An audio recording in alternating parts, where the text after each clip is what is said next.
Vamos a iniciar con con la cátedra.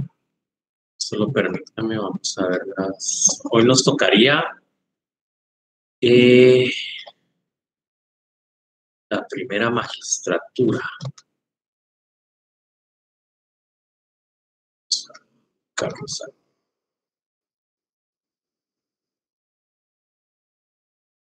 ¿Qué tal? ¿Cómo les fue? Ayer tuvieron examen, ¿no?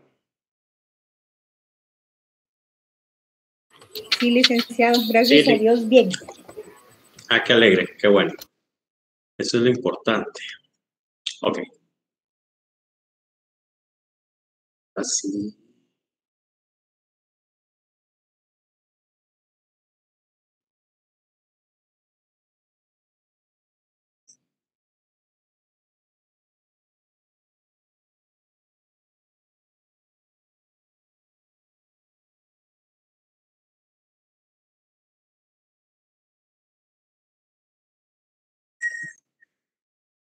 Perdonen el atraso.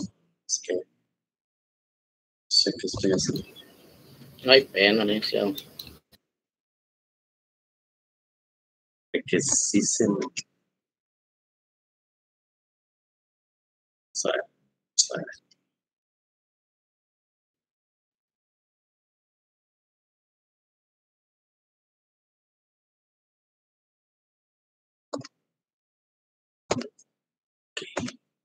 Bueno, ¿vemos la diapositiva? Sí, licenciado. Sí, se ve, Ok. claro. Excelente. Entonces, como vemos, dice la primera... Perdónenme. La primera magistratura. Ahora sí, es que estaba mi cámara apagada. ¿Qué tal? ¿Cómo están? Buenas noches. Nuevamente para mí es un placer, un gusto estar con ustedes esta hora. Gracias, Lee. Y pues compartir conocimientos. Como miramos en la diapositiva, nos habla de la primera magistratura. Y dice, lo voy a leer literal, Praetor Maximus, que dice que antes de los cónsules y que el dictador era el comandante militar de la legión. ¿Ok? Pero vamos a escarbar un poquito más. ¿Qué era un praetor o pretor? Porque también se les conoce como pretor. ¿Sí? Ustedes, ¿qué entienden por esta palabra? No sé si estaba incluida dentro del vocabulario de latín que les dejó el licenciado.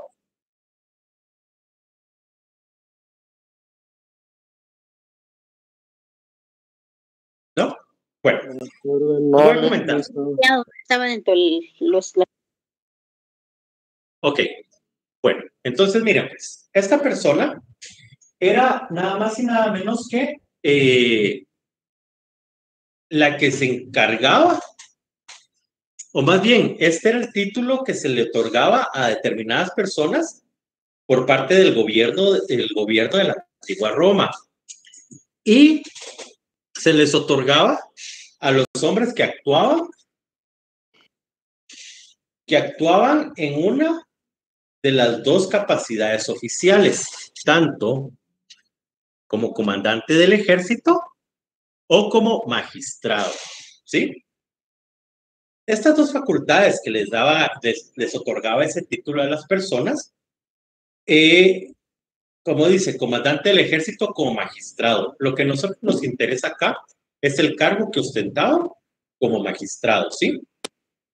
¿Y cuáles eran las funciones de este magistrado? Dice, a este se le asignaban varios deberes que variaban en diferentes periodos según la historia de Roma.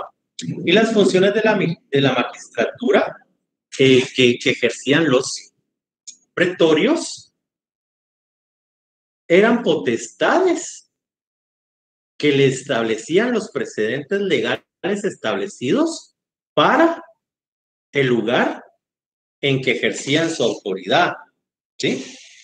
Esto tiene mucha relación con la actualidad, porque ahora, obviamente, en funciones no, pero en cargos se podría decir que sí.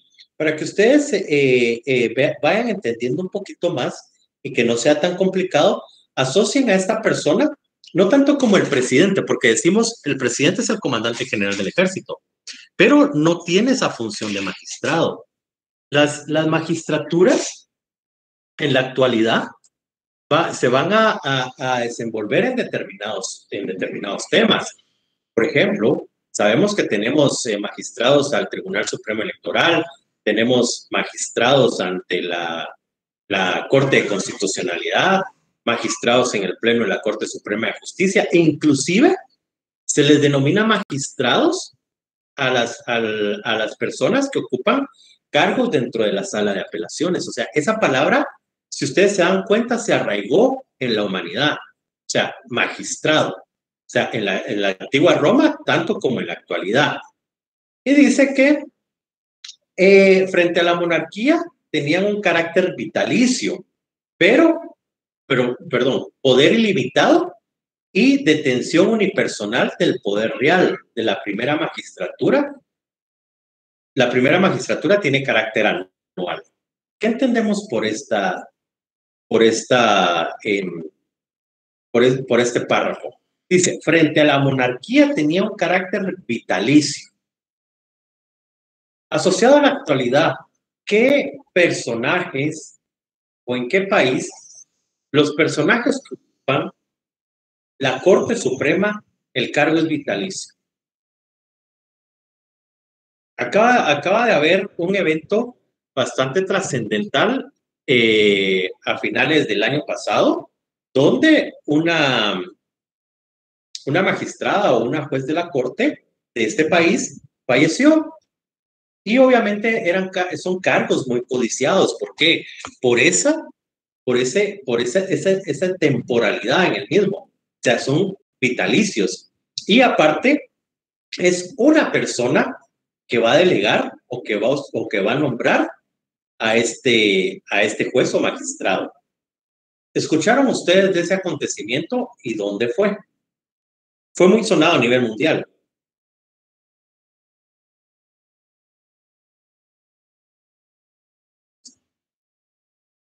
Pues les cuento, esa situación se dio a finales del año pasado en Estados Unidos, donde una juez magistrada, si mal no recuerdo, falleció y nombraron a otra persona. Y como les digo, aquí se manejan muchos intereses en relación a la persona que lo designa, porque quien designa a estos jueces es el presidente de la República.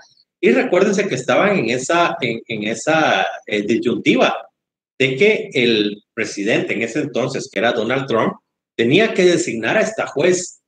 Y esta juez iba a llegar a ser mayoría para defender los intereses de esa presidencia o de ese entonces, ¿no? Entonces fue muy sonado a nivel mundial.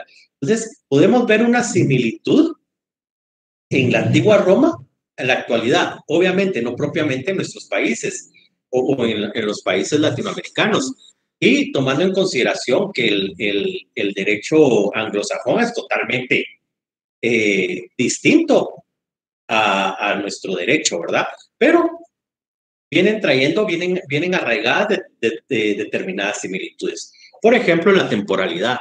La temporalidad, como decían en la antigua Roma, era vitalicio. O sea, quiere decir que la persona que era nombrada pretor estaba desde el momento de su nombramiento hasta su fallecimiento.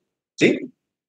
Ahora bien, dice, tiene carácter vitalicio. Sabemos que desde su nombramiento hasta fallecer.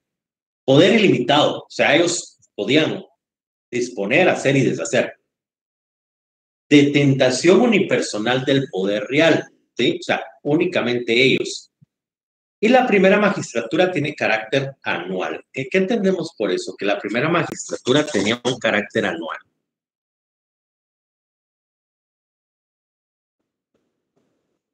¿Que duraban en su cargo solo un año, licenciado? Solo un año. Ok. Duraban en su cargo un año. ¿Y qué pasaba con estos pretores? Si dice que frente a la monarquía que tenía un carácter vitalicio, ¿se relaciona propiamente al cargo como magistrado? No. No, ¿por qué? Porque según lo que comprendo es de que ellos en el cargo tenían el tiempo de un año, pero Ajá. a pesar de que dejaban de ejercerlo, entonces, y aunque ellos no estaban en esa posición, igual ellos tenían que mantener las mismas posturas como que si estuvieran en el cargo. Correcto. O sea, ellos prácticamente ante esa magistratura, un año, pero siempre pertenecían de manera vitalicia a una monarquía. Entonces, dice la historia del título, porque como sabemos, este pretor máximo es un título. Y dice que varios autores de la era clásica no describen eventos que llevaron al origen del título, pero los escritos del difunto estadista y abogado republicano Cicerón exploraron la filosofía de los usos del término pretor. Como les repito, todo lo que vamos aquí platicando obviamente es para poder entender un poquito más el tema, pero definitivamente para cuestiones de estudio, el material que tienen, ¿sí? ¿Estamos? Ok. Bueno, entonces dice que el prefijo prea proporciona una buena indicación de que el titular era anterior, de alguna manera, en la sociedad. Y menciona que los latines fueron dirigidos y gobernados en la guerra por dos de ellos, ¿sí? La preatoría potestas en la Roma republicana estuvo en manos de los cónsules. Y estos dos funcionarios elegidos anualmente, o sea, aquí caemos a lo del cargo que era anual, ¿verdad? Y heredaron el poder que antes tenían los reyes de Roma. Muy probablemente el propio rey fue el primer pretor. La mejor explicación disponible es la de Cicerón en el egipcio. Entonces, vemos que el cargo como tal lo va a ejercer determinadas personas que los van pertenecen a la misma monarquía. Y aquí vemos, viendo siempre la diapositiva, con posterioridad y como consecuencia de las luchas entre los patricios y los plebeyos. ¿Quiénes eran los patricios? Ciudadanos romanos. ¿Perdón? Eran los ciudadanos que vivían en Roma. Ciudadanos. Los ciudadanos que vivían en Roma. De las luchas entre los patricios y los plebeyos. ¿Y quiénes eran los plebeyos? Los esclavos.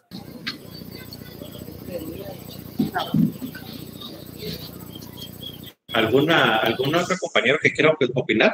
Eran habitantes también de Roma, licenciado, solo que no con la misma autoridad y la misma capacidad de dirigir, igual que los patricios, ¿verdad? Clase social, ¿sí? O sea, ahí existía... Tenían derechos.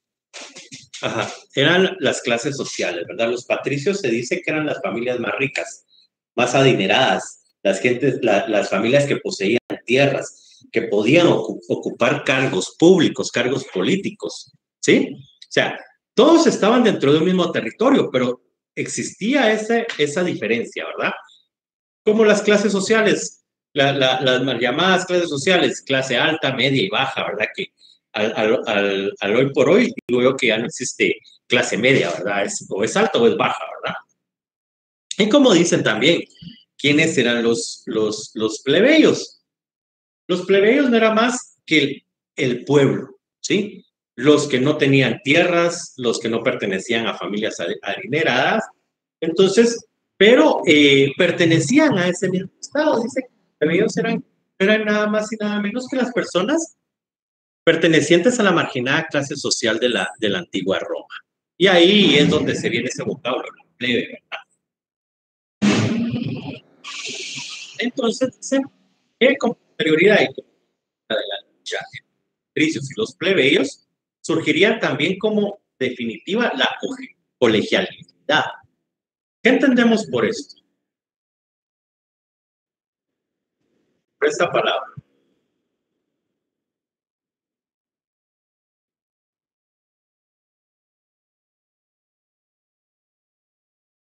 En la magistratura romana. Como la autoridad, o sea, el derecho. El derecho de compartir, dice, el poder entre los magistrados. Ajá. ¿Alguna otra opinión?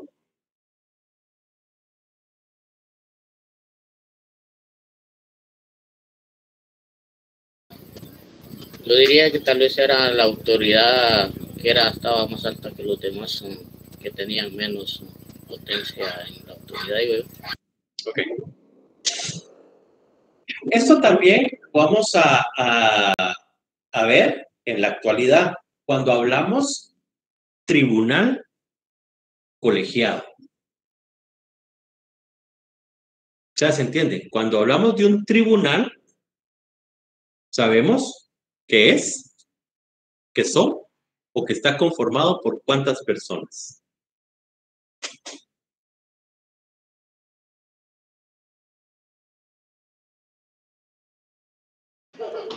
Está cuantificada por varias personas.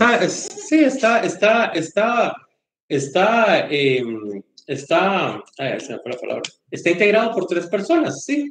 Por eso es tri, ¿sí? Entonces, la colegialidad no era nada más colegialidad, no era nada más y nada menos que la agrupación de 2 personas que ostentaban el cargo de pretor, o sea, que eran magistrados, ¿sí?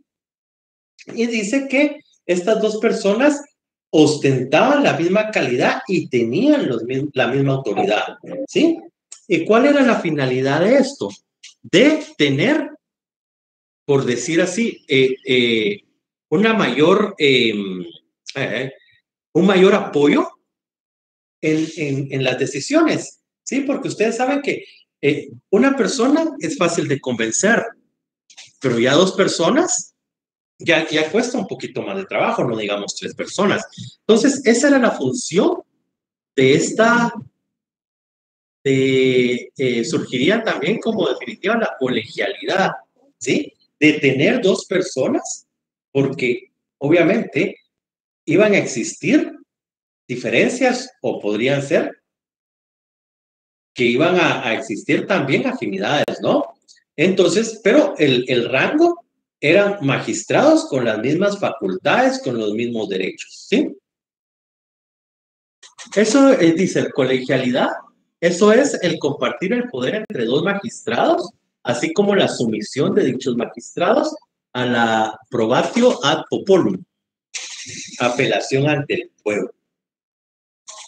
¿Alguien me podría definir un poquito más o darme un concepto de esta apelación ante el pueblo que era en la antigua Roma? ¿Cómo se manejaba eso?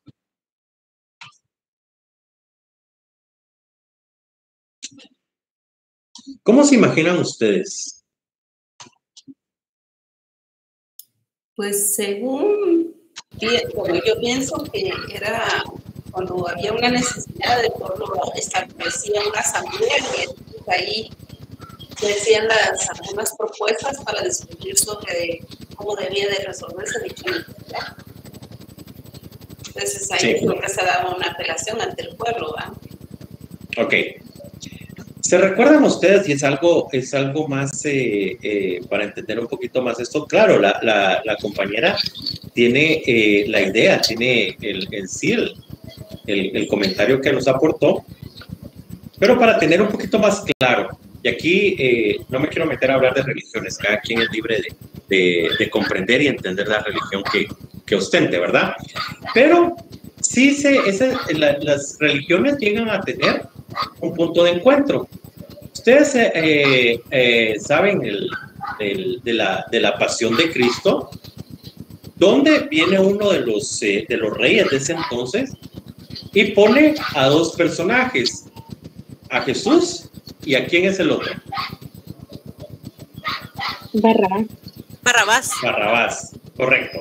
¿Y los pone ante quién? Pilatos. Bueno, Pilatos, pero Pilatos. Y el pueblo. Bueno, el pueblo, es correcto. Los pone ante el pueblo. Y entonces el rey dice, o el emperador dice, ¿a quién quieren que libere? ¿Sí? Y todos gritaban Barrabás, a Barrabás. Pues es en ese sentido, solo Jeremías, sí, creo que tiene su micrófono encendido. Nos está zumbando un poquito. Gracias, Jeremías. Entonces, es ahí donde los magistrados, esto es para que ustedes lo entiendan, ¿verdad? Donde los magistrados venían y tomaban las decisiones, ¿sí? Pero esas decisiones no las podían echar a andar sino antes tener la aprobación del pueblo, ¿sí? Entonces, ellos llegaban ante el pueblo y decían, bueno, aquí hemos decidido, por ejemplo, en el caso de la pena de muerte, que habían condenado a una persona a la pena de muerte, ¿ya? Entonces ellos llegaban y decían ante el pueblo que habían decidido condenar a muerte a determinada persona por determinados actos. Entonces, era el pueblo el que daba su aprobación o no, ¿sí? Entonces eso se llamaba, a eso se refería con cuando vemos el probatio ad populum, ¿sí? Que es la apelación ante el pueblo. O sea, ellos si bien es cierto, representaban a una clase, eran designados por una monarquía, ¿sí? Ostentaban un título de autoridad máxima, tenían poder ilimitado, pero a raíz de estos conflictos era que se creó esta colegialidad y ya eran dos magistrados, pero no podían tomar las decisiones por sí solos. Esas decisiones eran sometidas a una consulta popular, veámoslo así, ¿sí? Y ya el pueblo era el que decidía. ¿Estamos ahí? Sí, licenciado. Sí. Sí, licenciado. Prácticamente, Lick, ellos lo hacían en público por la situación que se ve, Lick, ¿o no? Es correcto. Ellos tomaban las decisiones y de ahí esas decisiones se las hacían saber al pueblo, ¿sí? Y ya el pueblo era el que daba el beneplácito o en contra, ¿sí? O sea, es lo que estamos viviendo hasta ahora. No propiamente de que los magistrados salen a consultar, qué bueno fuera, ¿verdad? Aunque así debería de ser, ¿verdad? Porque quien manda es el pueblo, ¿no? Desgraciadamente, a veces agachamos la cabeza, ¿verdad? Y como dicen, ¿verdad? Una gaviota no hace verano. Entonces, pero si se dan cuenta, ahí es donde empieza a tomar forma todo el derecho, ¿no? Con este tipo de decisiones y de situaciones, que a la larga no era malo. Desgraciadamente, lo malo es cuando ya las leyes se tuercen para un interés particular y no un interés común, ¿verdad? Como manda la Constitución. Compañeros, según permítanme, vamos a ver acá.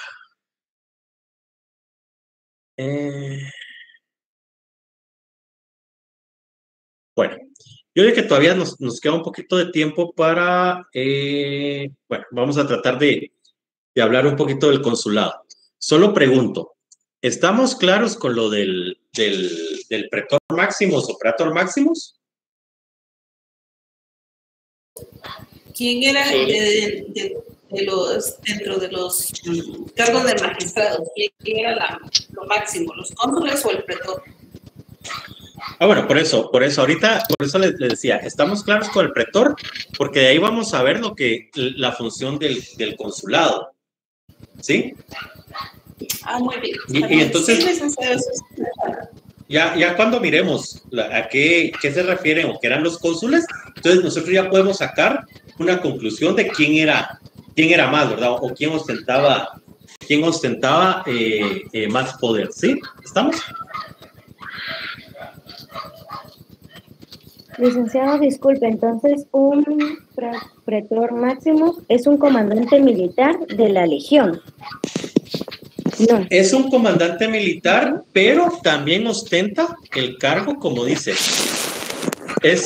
antes de los cónsules y el dictador, el comandante militar de la legión, dice, frente a la monarquía tenía un poder de carácter vitalicio, poder limitado, detención unipersonal, un poder real y la primera magistratura de carácter anual. O sea, lo que yo les mencioné de que ostentaba 2 cargos, obviamente no es para confundirlos, eso es lo que dice la historia, pero ustedes quédense con lo que está acá, ¿verdad? O sea, el pretor máximo era un magistrado, ostentaba el título de la persona que era pretor, que es el título, era un magistrado, ¿sí? Ahí quedémonos. Para poder entender más, para poder platicar, la historia dice que era tanto como magistrado y era parte del ejército. ¿Estamos? Sí, licenciado, gracias. Ok. Bueno, ahora veamos lo que era el consulado. ¿Visualizan la diapositiva, compañeros? Sí, licenciado. Licenciado. Okay. Sí, bueno, se ve claro. Dice, muchas gracias. Dice, consulado. Los cónsules romanos, fueron los máximos gobernantes de la República Romana. Solo ahí ya sabemos que es un cargo totalmente distinto al pretor, ¿sí? El pretor, su función tenían un poder limitado, pero definitivamente, única y exclusivamente en determinadas situaciones, ¿sí? Porque el cónsul romano dice que era el máximo gobernante de la República Romana. Elegidos de a pares, tenían la tarea de gobernar a Roma y reportar sus decisiones y acciones ante el Senado. O sea, cónsul, una persona. Senado, ya sabemos que eso eran varias personas, ¿sí? En el campo político de la República, el cónsul era el último escalafón del cursus honorum. ¿Alguien sabe qué significa eso?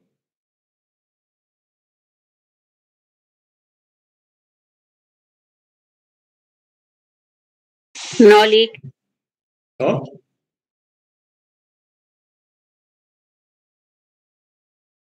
¿Nadie? Vamos a ver. Pues dice que el cursus honorum era el nombre que recibía la carrera política o escalafón de responsabilidades públicas en la antigua Roma. ¿Sí? O sea, como en el inglés, vemos, cuando uno se mete a estudiar inglés, hay un punto máximo, que es el TOEFL, ¿sí? Más del TOEFL no podría haber, ¿ya? O, por ejemplo, y ustedes, y yo sé que muchos de ustedes, si no todos, al momento de examinarse, van a sacar una mención. ¿Y cuál es la máxima mención?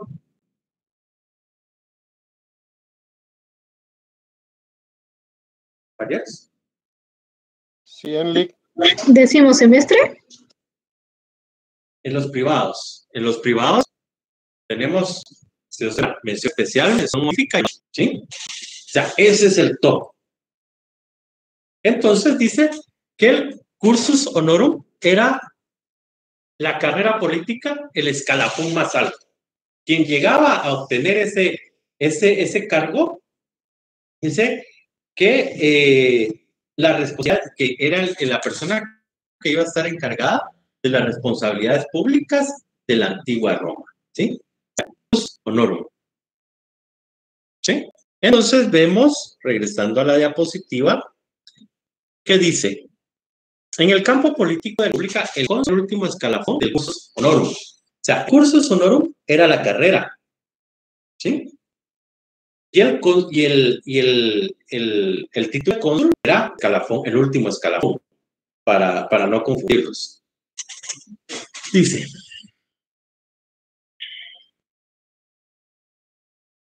que se instauró más que todo durante la República y siguió extendiéndose durante el Imperio, ¿ya? Sobre todo para la administración de las provincias dependientes del Senado. Y que durante la época republicana, la organización y desarrollo de la carrera política respondía a requisitos arbitrarios de sectores con grandes privilegios. Sin embargo, esta situación se transformó con la llegada del Imperio, ¿sí? O sea, sabemos que el cónsul era el máximo gobernante, pero para llegar a ser cónsul tenía que atravesar por una carrera política que se llamaba o se le denominaba cursus honorum, ¿sí? Regresando a la diapositiva, dice, y su poder e influencia eran tan grandes que los años se nombraban en relación a los cónsules que ocupaban la magistratura durante ese año. ¿Qué entendemos por esto?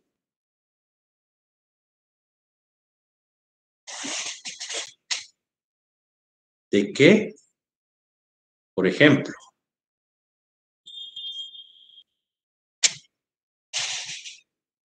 Nancy creo Verónica. Que este es el año de...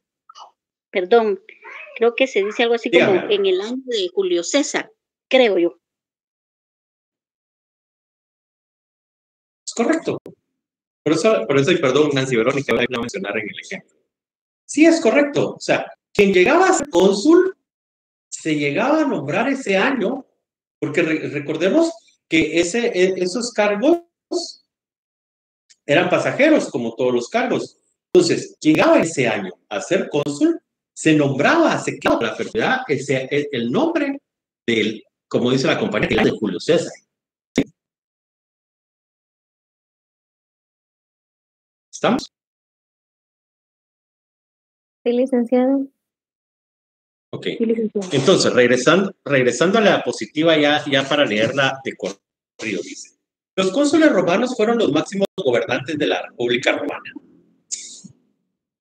Y ellos eran elegidos de a pares y tenían la tarea de gobernar a Roma y reportar sus decisiones ante el Senado. En la actualidad, existen 3 poderes de Estado, ¿sí? Legislativo, ejecutivo y judicial. ¿Quién es el encargado de la administración? El ejecutivo, ¿sí? Pero el ejecutivo no se manda solo. Bueno, entendemos de que sí toma decisiones por sí solo, pero existe la llamada ley de pesos y contrapesos. Y esta teoría de pesos y contrapesos, perdón, es una teoría, no es más que la de los mismos estados entre sí. Entonces, el presidente siempre va a tener que rendirles cuentas al Congreso, ¿ya? Se manejaba la misma situación en la antigua Roma. El cónsul era el máximo gobernante, pero este gobernante siempre tenía que informar al Senado, ¿sí? De ahí en el campo político de la República, el cónsul era el último escalafón de la carrera, ¿sí? Y su poder era tan grande que los años se nombraban en relación a los cónsules. O sea, aquí tenemos 3, en solo esta diapositiva tenemos 3, el cónsul como persona, la función del cónsul, ¿sí? ¿Cómo se llegaba a ser cónsul? Y que el cónsul tenía que rendir cuentas ante un senado. ¿Estamos? Cónsul como persona, sabemos que era el máximo gobernante. Pero para ser cónsul tenía que ir por encima cursus honorum, que era la carrera de entonces. Pero ya siendo cónsul, ya siendo gobernante, siempre tenía que rendir acciones a un senado. ¿Significa? ¿Entendemos? ¿Sí? Ahora sí, yo les... Perdón, dígame. El cónsul sería como el gobierno. El cónsul sería como el presidente, porque el cónsul es la persona, ¿sí? Ok. Ajá, por eso los cónsules romanos, pero no quiere de que eran varios los que gobernaban. Los romanos fueron los máximos gobernantes de la República Romana. O sea, se entiende que uno por uno, ¿verdad? Por eso se dice que cada año los cónsules que ocupaban la magistratura durante el año, o sea, ellos estaban en relación a los que estaban en el poder o que gobernaban en ese entonces. Gracias. ¿Sí, compañeros? Ok. Vamos a ver si nos da tiempo la segunda diapositiva. Desde los inicios de la República Romana, los cónsules alcanzaron un poder muy superior al de cualquier otro magistrado romano. Aquí nos responde la pregunta o la incógnita que antes de entrar a lo que eran los cónsules, nos manifestaba la compañera. Si sentaba más poder, un pretor o un cónsul. Entonces, desde los inicios de la República Romana, los cónsules alcanzaron un poder muy superior a cualquier otro magistrado romano. O sea, por encima de los magistrados romanos. De hecho, eran la cabeza política de la República, según nos relata Polibio, de Megápolis. En su trabajo Historia del Mundo. Y estos hombres eran muy similares en sus poderes y responsabilidades a un rey. No obstante, con la gran diferencia de poseer un cargo temporal y deber ejercerlo de a pares, que llevaba a que existía un control de balance mutuo de poder entre ambos cónsules. Bueno, perdón. Entonces, también el poder lo elaboraban o lo trabajaban a pares. ¿Sí? Vamos a ver. En el examen yo vengo y les pregunto, ¿quién es cónsul? ¿Qué me responden? Es el máximo gobernante. Era el máximo gobernante de la antigua Roma. ¿Sí? Segunda pregunta. ¿Cuál era el camino para llegar al cónsul? ¿O cómo se le denomina esa carrera política? Tomar un curso que se llama honorum. Cursus honoris. Ok, es correcto. ¿Sí? ¿Y ante quién reportaba las decisiones del Ante el Senado. Ante el Senado. Ante el Senado, correcto. Ante el Senado. Entre el cónsul y los magistrados, ¿quién ostentaba más poder?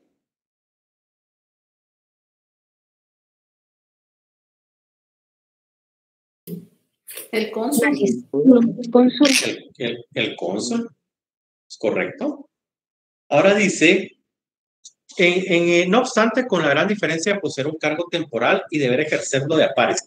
Estos puestos son similares porque recordemos que también las magistraturas llegó un momento en que iban a ser también ejercidas a pares, ¿sí? Y los cargos también eran temporales. O sea que ahí nosotros vemos que existe una similitud, más no en el poder, ¿sí? Creo que llevaba a que existía un control y balance mutuo en el poder entre ambos cónsules. O sea, a la pregunta de la compañera, podemos venir y decir diferencias y similitudes entre un cónsul y un magistrado. Bueno, entre las similitudes sabemos que tenían poder, ¿sí? Obviamente, uno más que otro, pero tenían poder, ¿sí? Que gobernaban a pares, ¿sí? También los cónsules y los magistrados. Y dentro de las similitudes, que los cargos eran temporales, ¿sí? Y lo ejercían a pares. ¿Estamos ahí? Sí, licenciado. ¿Cómo fue lo Licenciado, último que dijo, perdón, licenciado? una duda. ¿Perdón? Dígame. Una pregunta. Una duda. Dígame, Cuando compañera. usted dice los cónsul a pares, o sea, ¿son dos cónsul o es un magistrado y un cónsul? ¿A eso se refiere a pares? No. Son dos del mismo rango. 2 magistrados y 2 cónsules. O sea, los cargos se desempeñaban a pares, dice. ¿Sí?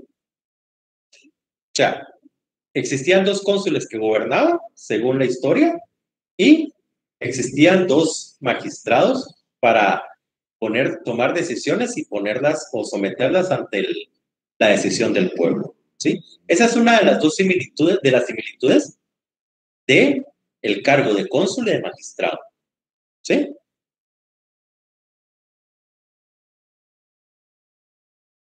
Gracias, licenciado. Ok. Bueno.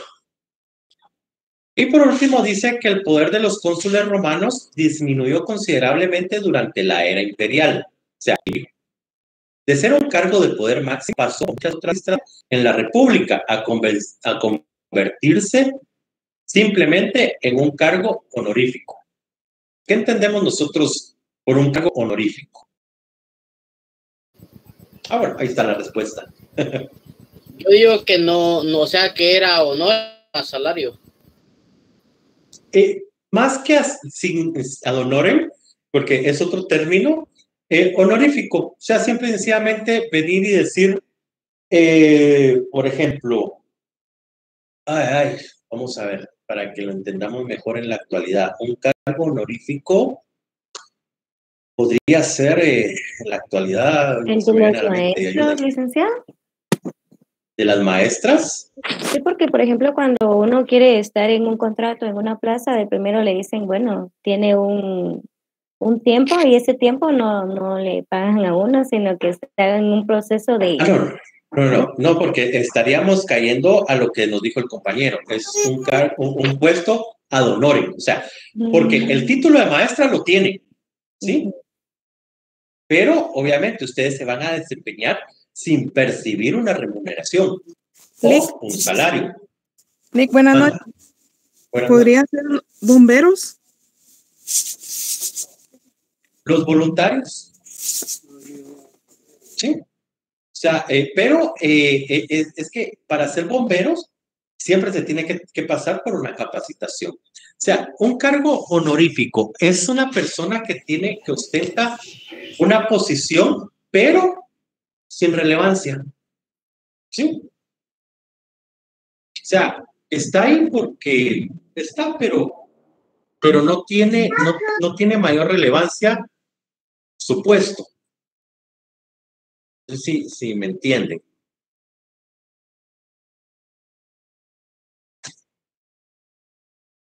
¿Sí me doy a entender, compañeros? ¿Qué ejemplo tomaría, Alex? Pues es lo que no se me viene. Manda, dígame. Aquí en Guatemala hubo un licenciado Gerbruger, que fue como algo de, no sé si de la CC o de el Tribunal Supremo. ¿Recuerda usted? Sí, lo recuerdo. Creo que fue de la Corte de Constitucionalidad. Álvaro Gerbruger. Sí, creo que o sea, que le seguían diciendo como magistrado, aunque él ya no trabajaba. Y creo que así se ha dado, no sé si con el Procurador de los Derechos Humanos. No estoy muy segura, pero a mí me suena que podría ser parecida esa figura política. Podría ser la primera dama. Sí, son cargos que tienen que estar, pero no tienen mayor relevancia. Vamos a ver si encontramos una definición de cargos.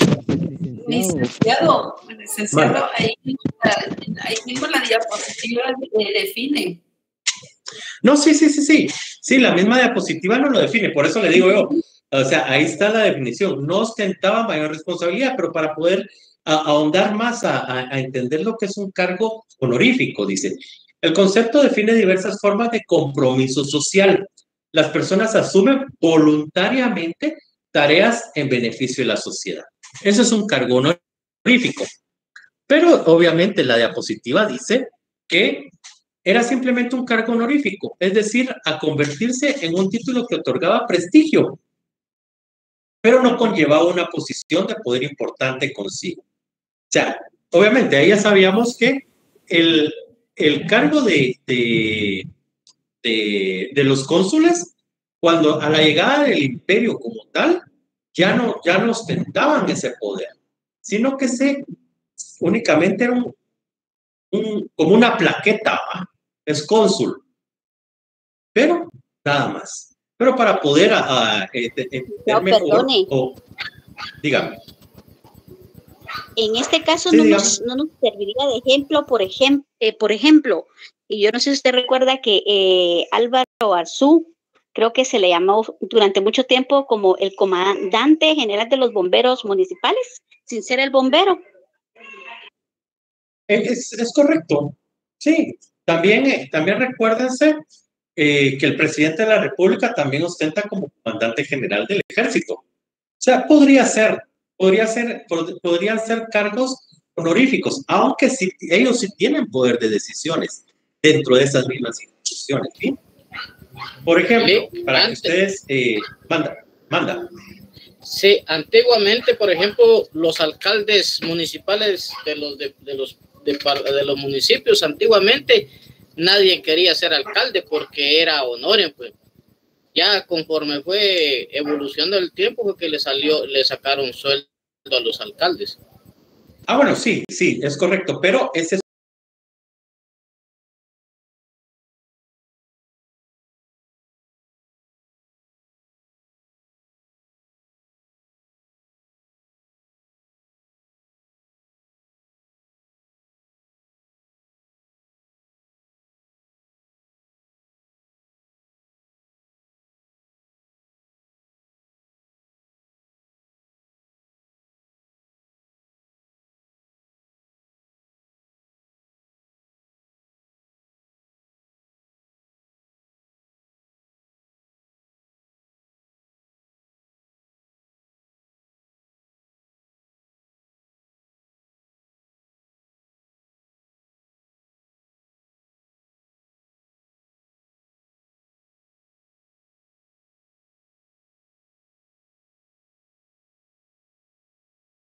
otra terminología, ad honorem. O sea, el prestar un servicio ad honorem. Por ejemplo, yo estuve recién graduado, yo fui al bufete popular y yo pensaba, imagínense, que los servicios que se prestaban en el bufete, los abogados que auxiliaban eran cargos ad honorem, o sea, que no percibían ninguna remuneración o salario.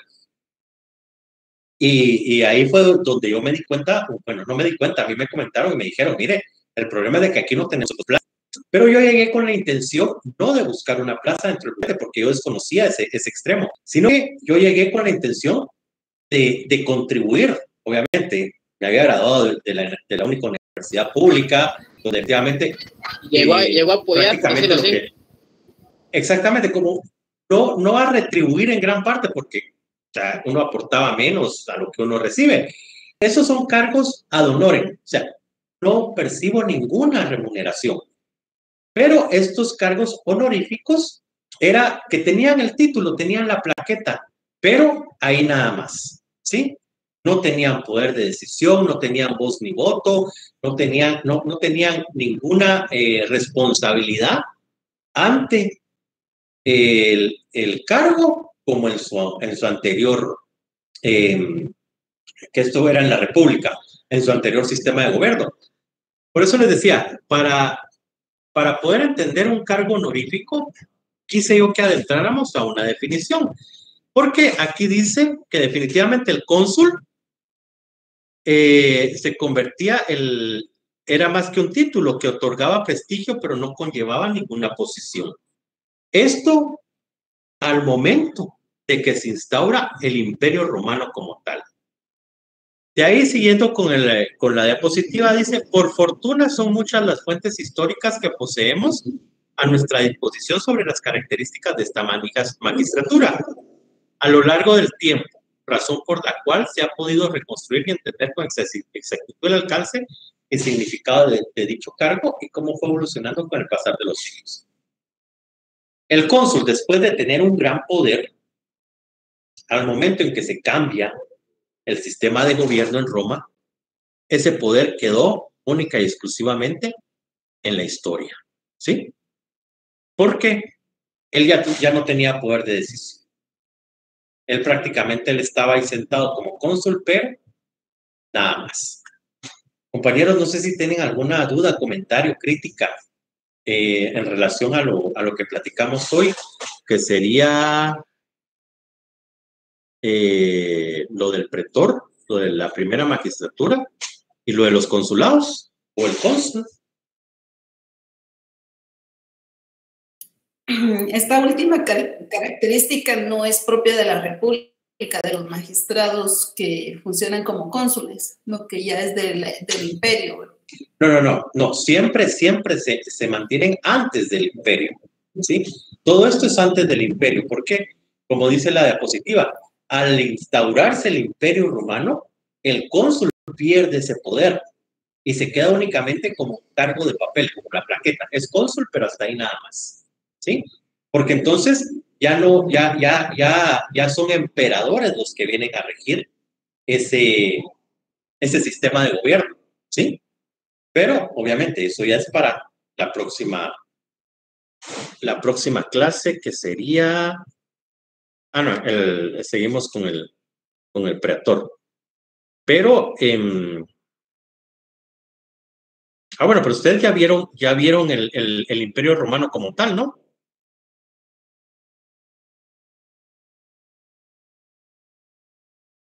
¿Cómo así, licenciado? Perdón, le pregunto. No, licenciado, el Imperio Romano, no. Ok. Bueno, entonces sí siguen con los personajes de la República. O sea, ya vimos la primera magistratura, el cónsul, y para la próxima clase les quedaría lo que es el pretor. Como dice, que es un magistrado romano cuya jerarquía se alineaba inmediatamente por debajo del cónsul. Hasta ahí los dejo para que la próxima clase con el licenciado, si es el licenciado Julián o mi persona, pues podamos discutir en relación a ese personaje. Pero les pregunto, en relación a lo que es el cónsul y la primera magistratura, que era el pretor maximus, que es distinto al pretor o pretor, recuérdense, la diferencia es el maximus, ¿sí? ¿Tienen alguna duda? No, licenciado, gracias. No, licenciado. Muy bien. Entonces, como les... Dígame.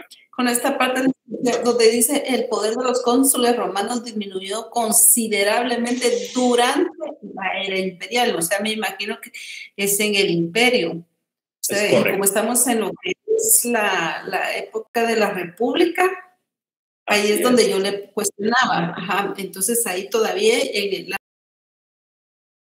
República, sí, ellos tienen todavía ese poder. Es correcto. ¿Ya? Okay. Dentro de la República, el cónsul es el máximo gobernante. Ya cuando entramos al poder, eso de la era imperial me suena a Guerra de las Galaxias. Cuando entramos al Imperio Romano, entonces ya sabemos que el cónsul va a perder su poder y solo el título va a ser honorífico. ¿Sí? Pero eso va a ser hasta llegar al Imperio Romano como tal. Mientras tanto, seguimos. Dígame. En este caso, el cónsul que queda como un cargo honorífico podría ser como los expresidentes que pasan al Parlamento Centroamericano. Bueno, lo podríamos tomar así porque en realidad el Parlacén, ¿qué beneficio nos trae? ¿O no nos ha traído desde su... Sí, ¿no? O sea, sí, definitivamente, ¿verdad? Entonces, lo podríamos tomar como una similitud, pero sí es un cargo honorífico que no tienen poder de decisión, ¿verdad? Entonces, compañeros, yo les agradezco, como les repito, lo que vayamos platicando es únicamente para abordar la clase, para poder enriquecerla, pero ustedes única y exclusivamente con su material de apoyo. ¿Estamos? Muchas gracias, licenciado. Ok, licenciado, gracias. Feliz noche.